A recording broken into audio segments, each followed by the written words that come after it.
വിവാഹത്തിന് മുന്നേ ഡിവോഴ്സ് കേൾക്കുമ്പോൾ ഒരു തമാശ തോന്നും. വിവാഹത്തിന് മുന്നേ ഡിവോഴ്സ് നടത്താൻ സാധിക്കില്ല എന്നൊക്കെ നമുക്കറിയാം. എന്നാലും കാര്യങ്ങൾ അങ്ങനെ പോകുന്നത് എന്ന് പറഞ്ഞു കഴിഞ്ഞാൽ, എൻഗേജ്മെൻറ്റ് കഴിഞ്ഞാൽ ചില വ്യക്തികളുടെ രീതിയാണ് വിളിയോണ്ട് വിളി.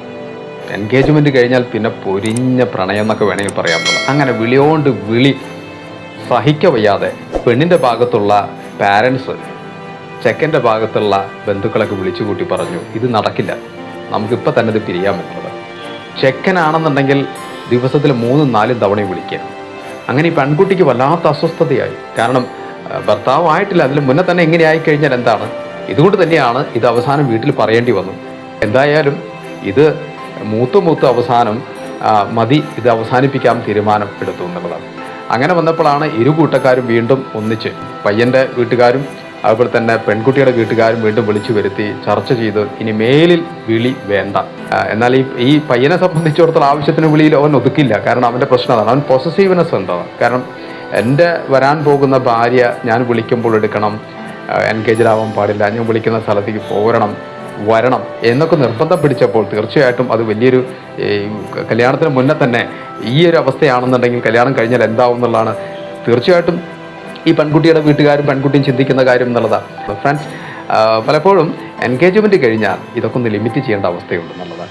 ഒരു പരിധി വിട്ടുകൊണ്ടുള്ള വിളിയും പുറത്തു പോക്കൊക്കെ തന്നെ പിന്നീട് ഒരുപക്ഷെ ആ കല്യാണം നടക്കാത്തൊരവസ്ഥയിലേക്ക് എത്തിപ്പെടാൻ സാധ്യത. കാരണം പലപ്പോഴും അവരുടെ തനി നിറം പുറത്തേക്ക് വരുന്നത് കൂടുതൽ അടുക്കുമ്പോഴാണ് എന്നുള്ളതാണ്. കൂടുതൽ അടുക്കുമ്പോൾ അതുകൊണ്ടല്ല കല്യാണം കഴിഞ്ഞ് കഴിഞ്ഞാൽ വീണ്ടും പ്രശ്നങ്ങളുണ്ടാകുന്ന പല കുടുംബങ്ങളില്ല. അവർ ഒന്നിച്ച് ജീവിക്കുമ്പോൾ അവരുടെ യോജിപ്പുകൾ മാത്രമല്ല വിയോജിപ്പുകളും പുറത്തേക്ക് വരുന്നത് കല്യാണം കഴിഞ്ഞതിന് ശേഷമാണ്. അത് തനി നിറം നമ്മൾ പറയുന്നത്.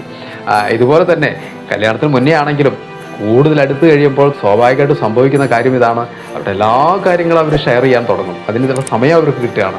അപ്പോൾ അതുകൊണ്ട് തന്നെ അവരുടെ പേഴ്സണാലിറ്റിയുടെ എല്ലാ രൂപങ്ങളും പുറത്തേക്ക് വരുമ്പോൾ ഇതെനിക്ക് യോജിച്ചല്ല എന്നുള്ള തോന്നലുകൾ ഉണ്ടാവുകയും പിന്നീട് ആ കല്യാണം നടക്കാത്തൊരവസ്ഥ ധാരാളം ഉണ്ടായിട്ടുണ്ട്. അപ്പോൾ അതുകൊണ്ട് തന്നെ എൻഗേജ്മെൻറ്റ് കഴിഞ്ഞാൽ അമിതമായിട്ടുള്ള വിളികളൊക്കെ ഉണ്ടെങ്കിൽ നിയന്ത്രിക്കും. 2 കൂട്ടക്കാരും അത് അവരോട് പ്രത്യേകം ഉപദേശിക്കണമെന്ന് പറയാനുള്ളത്. 2 കൂട്ടക്കാർക്കും ആവശ്യത്തിന് മാത്രം സമയം അല്ലെങ്കിൽ വല്ലപ്പോഴും മാത്രം മതി. അതാണ് കുറച്ചുകൂടി നല്ലത്. കുറച്ച് അടുത്ത് നിൽക്കണേക്കാൾ നല്ലത് അകൽന്ന് നിൽക്കുകയാണെന്ന് പലപ്പോഴും നമ്മൾ പറയാറുണ്ടല്ലോ. അതുപോലെ എന്നും ഇങ്ങനെ വിളിച്ച് മണിക്കൂറുകളോളം സംസാരിക്കുക, അടുത്തിരിക്കുക, അല്ലെങ്കിൽ ഇഷ്ടപ്പെട്ട സ്ഥലങ്ങളിലേക്കൊക്കെ പോവുക, അങ്ങനെയൊക്കെ വരുമ്പോൾ ചിലപ്പോൾ ആ കല്യാണം അങ്ങനെ കല്യാണത്തിന് മുന്നേ തന്നെ ചിലപ്പോൾ അത് അവസാനിക്കുന്നൊരവസ്ഥയിലേക്ക് എത്തിപ്പെടുന്നുള്ളതാണ്. ഫ്രണ്ട്സ്, എൻ്റെ വീഡിയോ ചുരുക്കുകയാണ്. അടുത്ത വീഡിയോ നമുക്ക് വീണ്ടും കാണാം. Thank you.